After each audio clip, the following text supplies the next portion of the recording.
Welcome students. देखिए, अब मैं आज आप लोगों को बताऊंगा magnetic field at the centre of current carrying circular coil. ठीक है। एक सर्कुलर कॉइल है जिसमें से करंट पास हो रही है। उसके सेंटर पर मैग्नेटिक फील्ड क्या होगी? ठीक है ना। ये बात समझ में आ रही है? तो देखिए, यहाँ पर एक सर्कुलर कॉइल हमने लिया और जिसका रेडियस आर है, सेंटर ओ है और इसमें से आई करंट पास हो रही है। ये बात कुछ समझ में आ रही है?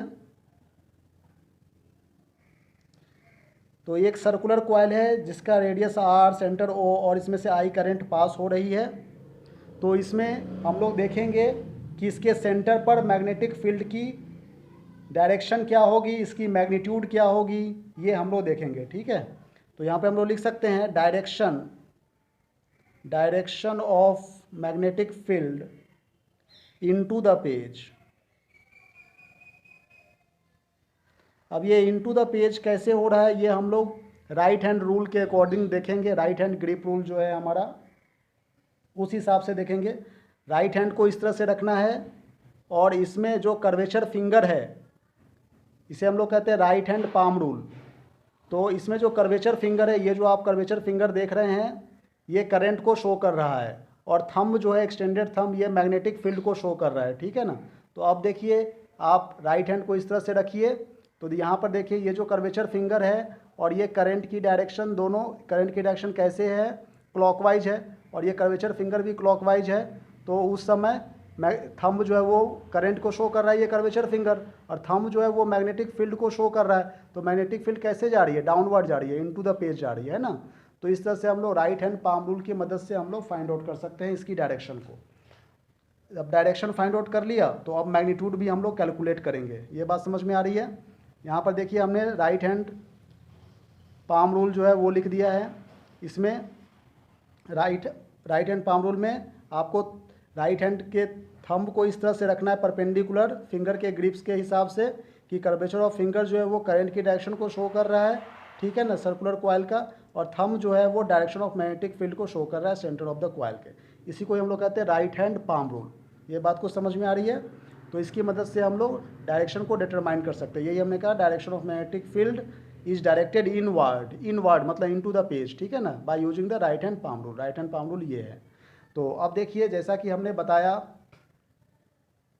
अब इसकी हमें इस सेंटर पर डायरेक्शन फाइंड आउट करने के बाद मैग्नीट्यूड फाइंड आउट करेंगे। ये बात कुछ समझ में आ रही है? तो मैग्नीट्यूड हम लोग कैसे फाइंड आउट करेंगे? देखिए, सबसे पहले हमने क्या काम करना है कि एक करंट एलिमेंट लेना है। ये आइडियल क्या है? स्मॉल करंट एलिमेंट है। यहाँ पर हमने एक बिल्कुल ये स्मॉल करंट ले लिया है और जिसको हम लोग कहते हैं डीएल वेक्टर। ठीक है ना, इसमें से भी आई करंट जा रहा है, इसलिए ये करंट एलिमेंट बन गया।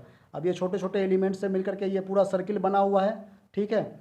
अब इसकी वेक्टर यदि हम लोग निकालें तो वेक्टर की डायरेक्शन क्या होगी? आउटवर्ड हो जाएगी। ये बात समझ में आ रही है? हम लोग सभी जानते हैं इस बात को कि डायरेक्शन जो आउटवर्ड होती है। तो इन दोनों के बीच का एंगल कितना है बेटे? 90 डिग्री है। ठीक है। तो आइडियल वेक्टर ये हो गया और ये आर वेक्टर, इन दोनों के बीच का एंगल 90 डिग्री है।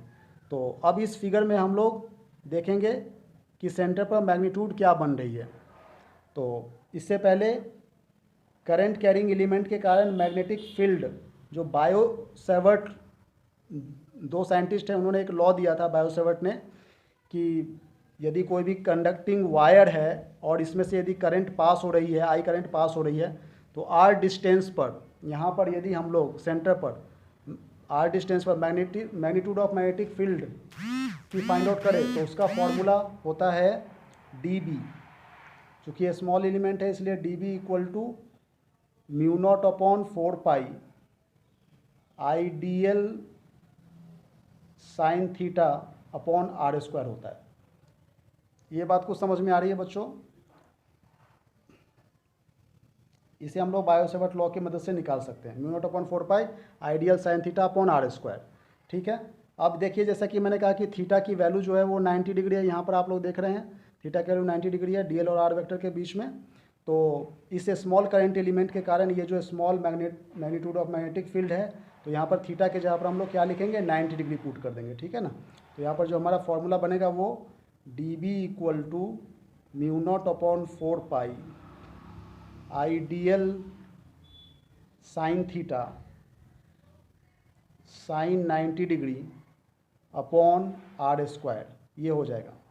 तो देखिए ये स्मॉल करंट एलिमेंट के लिए है, ये डीबी क्या है, ये स्मॉल करंट एलिमेंट के लिए है। तो यदि हम लोग टोटल मैग्नेटिक फील्ड की बात करें, स्मॉल करंट एलिमेंट के लिए स्मॉल मैग्नेटिक फील्ड बना, तो यदि हम लोग टोटल लूप की बात करें तो टोटल लूप में टोटल मैग्नेटिक फील्ड की बात करेंगे तो हम लोग क्या काम करेंगे, इंटीग्रेट कर देंगे। ये छोटे छोटे लूप से ही तो बना, छोटे छोटे एलिमेंट से ही तो पूरा सर्किल बना हुआ है, तो डेरिवेटिव इधर चला जाएगा तो इंटीग्रेशन में कन्वर्ट हो जाएगा। ये बात समझ में आ रही है। तो इंटीग्रेशन का फॉर्मूला हम लोग क्या जानते हैं, यहाँ पे लिखेंगे b equal to integration of D B, मतलब इन सब का इंटीग्रेशन कर देंगे। तो यहाँ पर हो जाएगा integration of mu naught upon 4 pi ideal sine 90 degree upon R square. अब देखिए साइन 90 की वैल्यू क्या होती है, साइन 90 की वैल्यू 1 हो जाती है, और ये सब कांस्टेंट टर्म है।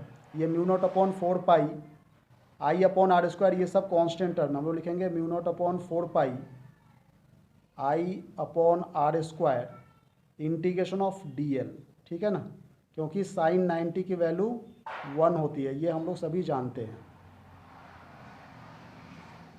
अच्छा, integration of D L, integration of D L की बात करें तो ये 2 पाई आर सर्कमफेरेंस बन जाएगी, है कि नहीं बच्चों।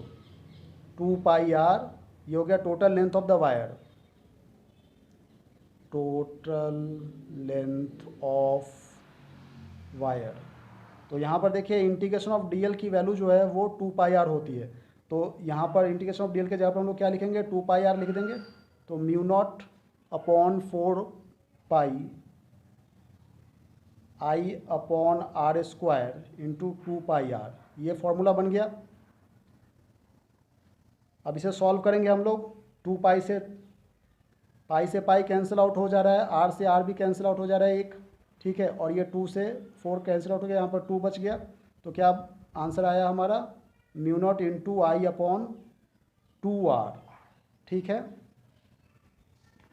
ये देखिए mu naught upon I upon 2 R हो गया। और यदि मान लीजिए यहाँ पर n नंबर ऑफ टर्न्स है, n नंबर ऑफ टर्न्स है, ठीक है ना, नंबर ऑफ टर्न्स, बहुत सारे टर्न्स है, तो इसको n नंबर ऑफ टर्न्स हमने कंसीडर कर लिया, तो मैग्नेटिक फील्ड को हम लोग n से मल्टीप्लाई कर देंगे, वही आंसर हो जाएगा, ठीक है।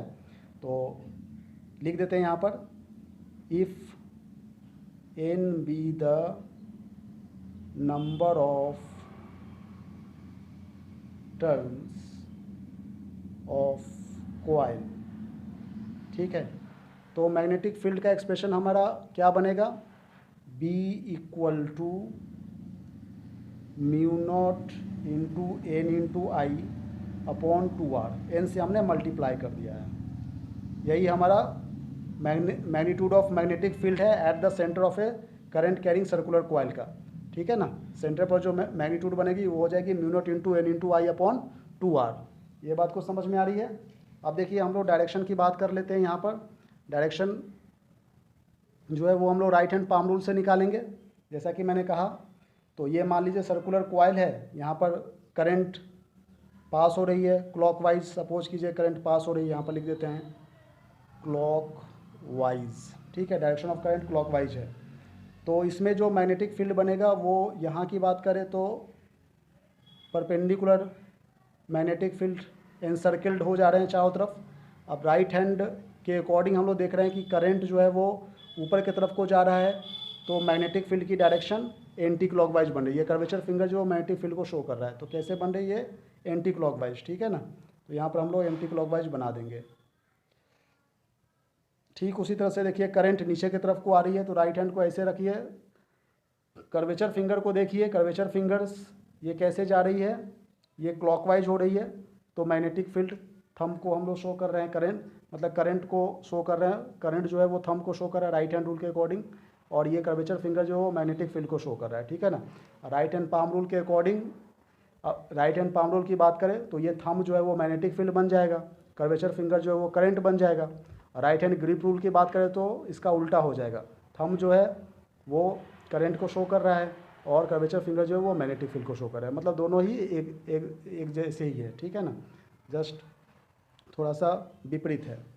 तो अब देखिए करंट यहाँ पर नीचे की तरफ को आ रही है, तो अब मैग्नेटिक फील्ड की बात करें तो मैग्नेटिक फील्ड एनसर्किल्ड हो जा रहे हैं चारों तरफ, ठीक है। तो चूँकि करंट नीचे की तरफ को आ रही है तो मैग्नेटिक फील्ड यहाँ पे क्लॉकवाइज हो जाएगी। ये बात समझ में आ रही है, ये क्लॉकवाइज हो गई। और यदि थंब की बात कर मतलब सॉरी सेंटर की बात करें तो सेंटर पर मैग्नेटिक फील्ड जो है वो इनवर्ड हो जाएगा राइट हैंड पाम रूल के अकॉर्डिंग, ठीक है। ये मैग्नेटिक फील्ड की डायरेक्शन है, इसको हम लोग लिख सकते हैं